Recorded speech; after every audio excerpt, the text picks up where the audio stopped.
Welcome to day 338 of our Deso journey. I'm Ed Krasenstein here with my twin brother Brian. And remember, these videos are being sponsored by NFT Tech. They are an investor in CloutFeed. Yeah, Uh, and I think this is our 295th straight video. So for the last 295 days, we've been doing these videos, five more, and it will be our 300th straight video. Just throwing that out there. Interesting. Yeah, so Brutal has been doing a tremendous job giving us updates on Ukraine and what's happening. Of course, Brutal lives in central Ukraine, along with a huge list of other DSO users. But Brutal's been doing an awesome job keeping us updated. It's interesting because he's also been posting on Facebook, but Facebook has deleted a bunch of his posts. So DSO's really the only place you can get all of his posts on chain in a way that they can't be deleted. And I don't know why Facebook's deleting the posts. Maybe because some of the posts he's making aren't validated or verified to be legitimate. I'm not sure. There is a lot of propaganda going around. I think probably a little bit from both sides. I'm sure Putin's probably putting out a whole lot more propaganda, but you don't know. During a time of war, propaganda is a normal thing. So maybe Facebook's, only allowing videos and content that they can verify as being legitimate. I'm not really sure. Yeah, I mean, I don't know if that's really, I don't know. It's a tough approach, but I'm glad that Deso's here so that he can post and not have to worry about being filtered out. And we're all like with Ukraine and on this. It's horrible tragedy.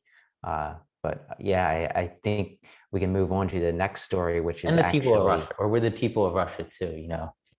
yeah, I mean, Putin doesn't represent all of Russia, and there's plenty Yeah. of people in Russia who are on Ukraine's side in all this. So I think it's important to realize there's a ton of innocent people on both sides.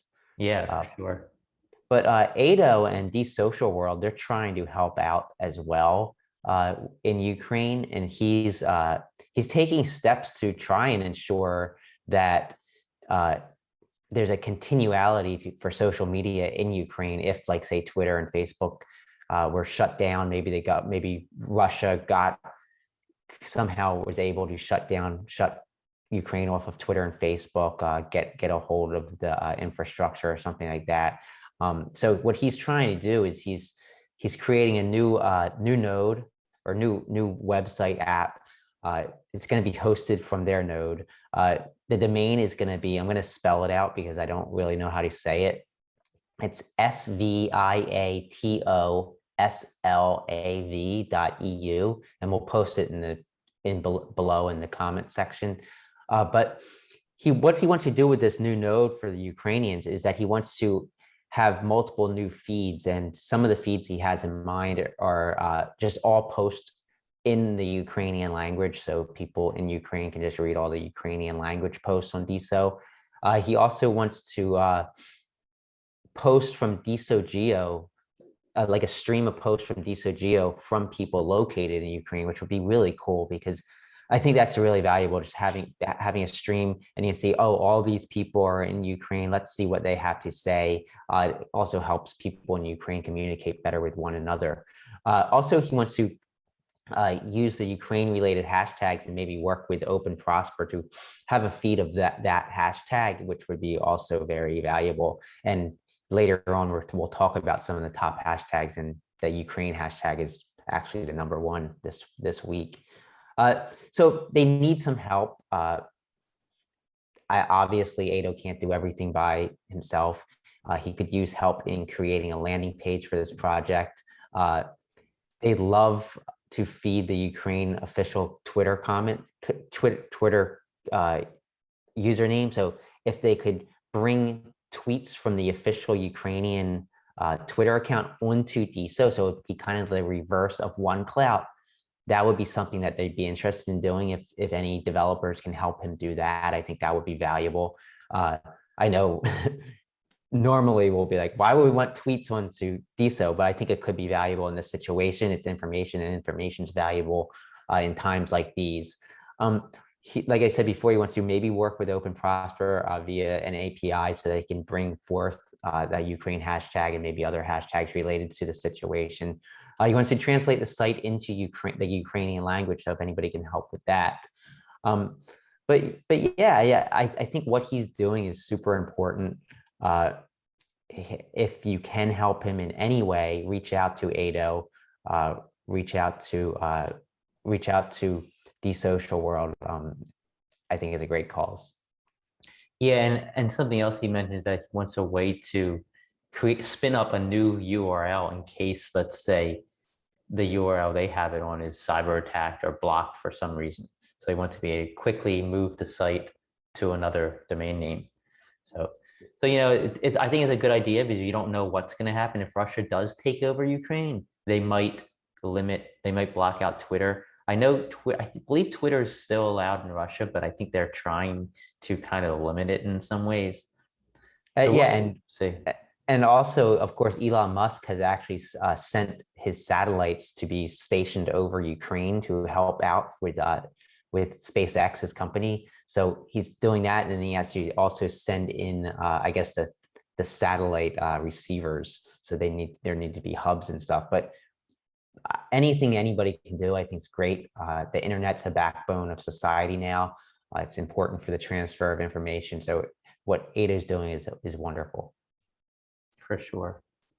So Mubs had a suggestion yesterday. You want to talk a little bit about that, Brian?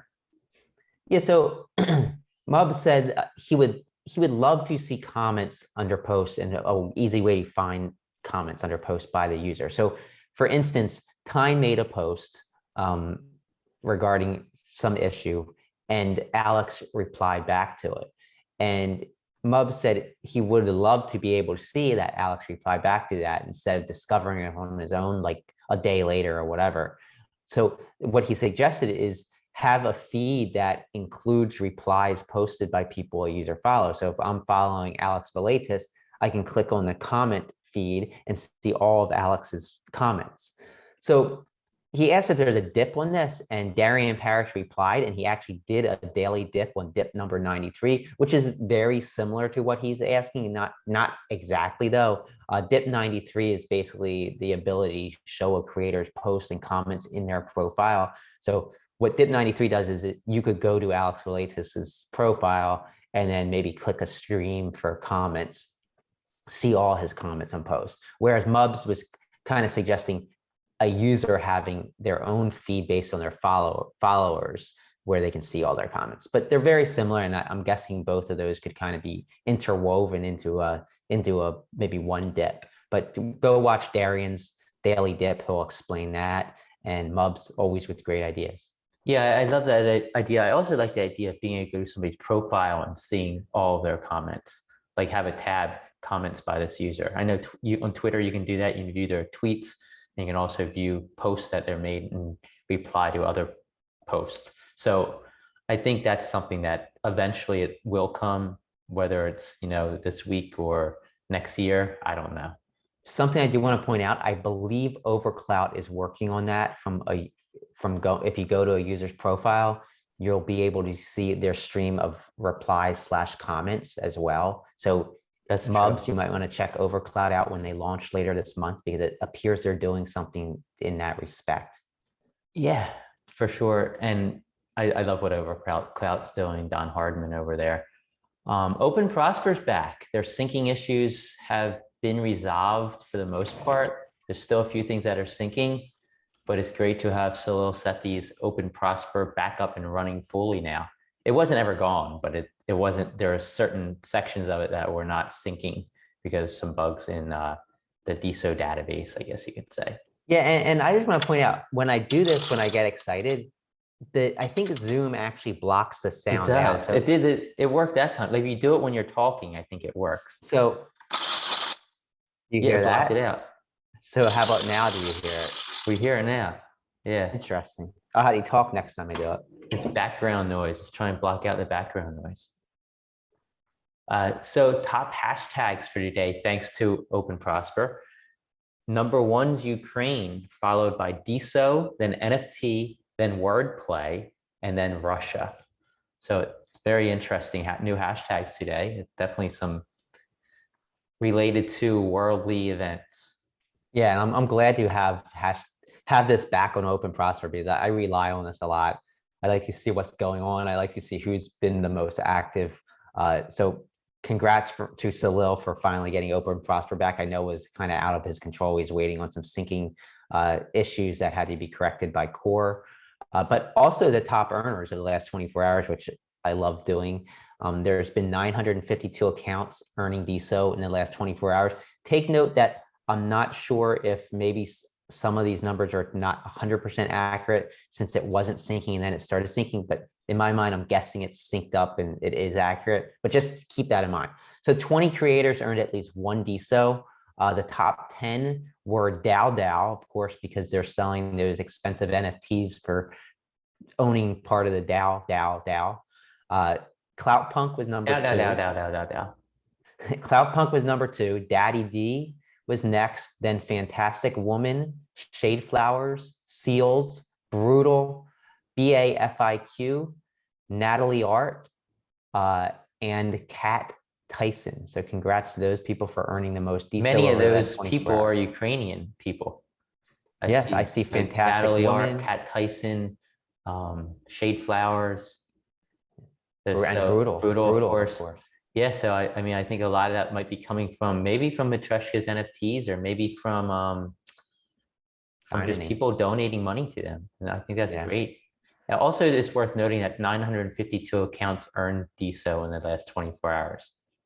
Yeah, Pretty and cool. if you do want to help Ukraine, the actual official Ukrainian Twitter account, here I go with Twitter again, but it's important that this information is shared.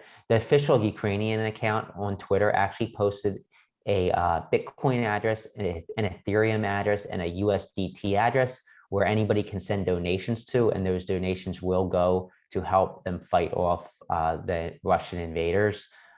So check that out. I checked this morning, the Bitcoin account had about $2 million in it. So it seems to be working. And of course, it's a good cause, at least in my eyes. Yeah, so I think that's all we have for today. I think that's all the news, and everybody have a great rest of your weekend.